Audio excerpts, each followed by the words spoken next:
actually got to hear from Tupac. No, not the one clip on YouTube, not the movie or the hologram. Tupac Amaru Shakur, the human being. 21 years ago in Las Vegas, Tupac Shakur was taken from all of us. He was only 25 years old too. Damn near the same age as my oldest son. When I sat down to gather my thoughts about my label mate, my homie, and my brother, there's one thought that kept coming back to me. Tupac, the actual human being. And while many remember him now as some kind of thugged out superhero, Tupac knew he was only human. And he represented through his music like no one before. It's a fact that he never shied away from it. He wore it like a badge of honor. With an unapologetic rawness, Pac embraced those contradictions that prove we ain't just a character out of someone else's storybook. To be human is to be many things at once. Strong and vulnerable, hard-headed and intellectual, courageous and afraid, loving and vengeful, revolutionary and, oh yeah, don't get it fucked up.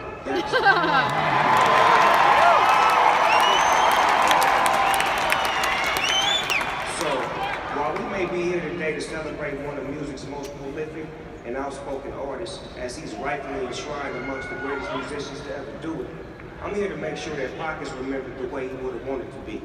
A strong black man that stood for his.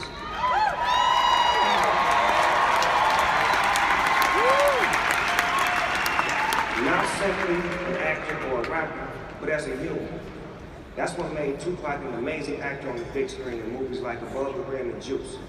That's what made him refuse to lower his head when railing against injustice towards his people. That's what made us so engaged with everything he ever did, both before and after his death. That's what made Tupac the greatest rapper of all time.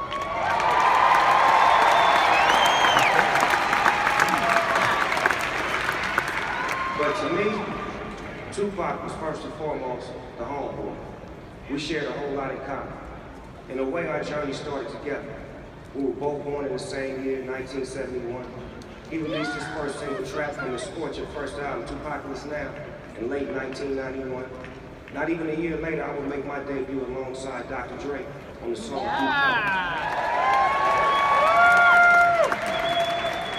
I finally got a chance to meet Pac in 1993 at a rap party for Poetic Justice in LA. And on that night, Pac passed me my first blunt.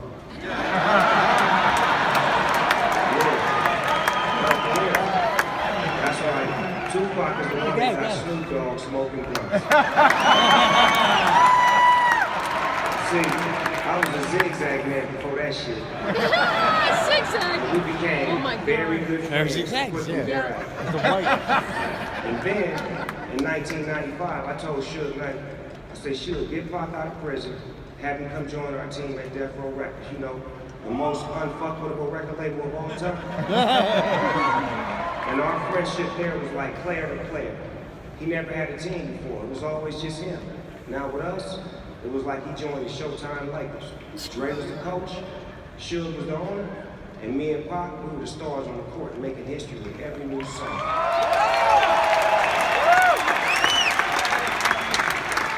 We were young, rich, and rock stars. But we were also young black men with targets on our back. We were catching cases simultaneously. That's why when we got together, we really were two of America's most wanted. He had just gotten out of jail. I had just beat my case. I get a white Rolls Royce with that creamy peanut butter interior. And Pac, he go out and buy a black one with the same thing. He had his tailor come over and lace us up with them Hugo Boss suits, you know, mafia style. He put me up on a lot of boss player shit like Gucci and Versace and shit I can't even pronounce. I got me a penthouse suite on Wilshire, and 2 weeks later, Pac got the one right across the hall from me. Neighbors, you dig?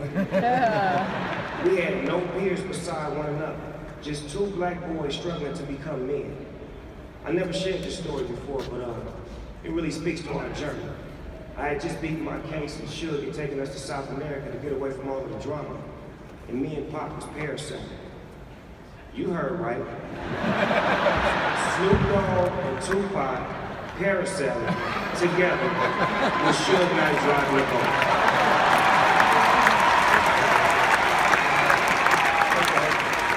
Now, you gotta remember, I had just beat my case and Pocket just got out on bail, so we would have tried anything at this point. Does anybody know what parasailing is? Because we damn sure didn't. Me and Pac was sitting on the edge of the boat with all this gear and shit on, and all of a sudden the boat pulls away and we start floating up in the air. We scared as a motherfucker, damn near home. The Suge ass kept dropping the lever and slamming us into the water like boom. I don't know what was in there. It could have been sharks, octopuses, or whatever. It was crazy because not only did we think we were on top of the world at that time, we actually were on top of the world. Floating around in the sky, then all of a sudden Paco started telling me about some movie idea he had, about me being the main star. He was saying some shit I wasn't paying attention because I was like, we too high in the sky, we need to get out. I mean, the shit he was saying to me in that moment was different though. He seen me as an actor. He saw more potential in me than I saw in myself. And it's funny because after he passed away, I started getting a lot of movie roles. And I always felt that Pac was looking out for his nigga, even after he was gone.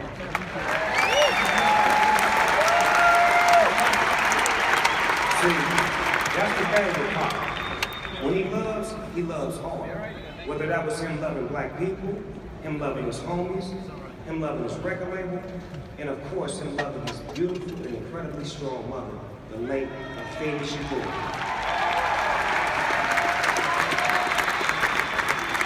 Memories of Miss Shakur are embedded in my mind. Right after I heard Tupac got shot, I immediately flew to Vegas and I walked in the room and I seen him laid out on the bed with all kind of tools and shit in him. I was so weak, I damn near fell over. And his mom came over to me, she grabbed me, she held me up and she said, baby, you got to be strong. And I went and sat next to him and I was whispering to him, telling him I loved him and to hold on and he was gonna be okay. And even in that moment, his mom was thinking more about me than herself and showing me how to love strong. I mean, it was amazing that his mama was so strong and loved so hard.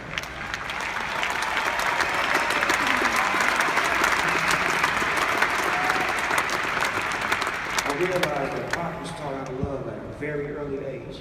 And through his music, he shared the love with all of us. And that's ultimately why we're here tonight. Pac's a part of history for a reason. Because he made history. He's hip-hop history. He's American history. And just like in school, the more research that you do on history, the more information that you have. So do your research and see the movie All Eyes on Me. And understand all of Pac's sides. He was much more than a Pac in fact. We're not talking about Pac the rapper. We're not talking about Tupac the actor. I'm talking about Tupac the human being. So with that said, we'd all like to officially welcome Tupac Shakur to the Rock and Roll Hall.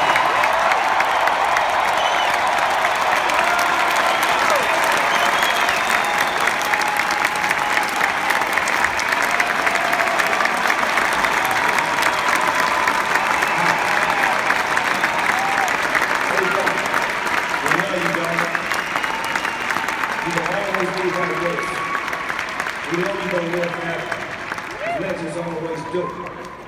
They can't take this away from me, homie. And since my brothers out here in the physical field, I'm gonna accept this honor on his behalf. I love you, Tupac. Welcome to the Rock and Roll Hall of Fame.